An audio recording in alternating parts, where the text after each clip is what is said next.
নমস্কার বন্ধুরা, modern kitchen বাংলায় সবাইকে স্বাগত।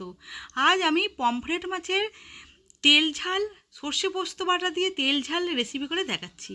প্রথমে আমি কড়াইতে তেল দিয়ে দিয়েছি, তাতে আমি সব লবণটা দিয়ে দিয়েছি যাতে আমি ঝোলেতেও হয়ে যাবে আর মাছগুলো ভাজতে ভাজতে না না যায়, তাই লবণ একবারে দিয়ে দিয়েছি।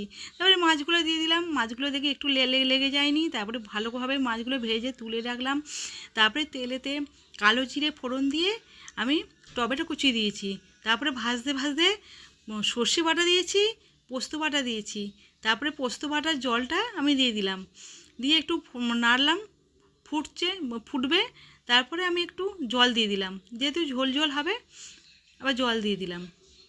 এবার জলটা ফুটে গেলে, ঝোলটা ফুটে গেলে এবার আমি এক এক করে মাছগুলো দিয়ে দিচ্ছি।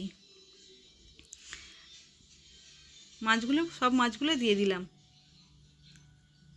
মাছগুলো দিয়ে আমি এবার ফুটিয়ে নেবো, মাছগুলো একটু ফুটিয়ে নেব। আমার মাছ রেডি, তেল ঝাল ঝোল ঝোল তেল ঝাল রেসিপি আমার রেডি পমফ্রেট মাছের। এই রকম রেসিপি করে আপনারা একবার খাবেন, দেখবেন সত্যি খুব সুন্দর হয় খেতে।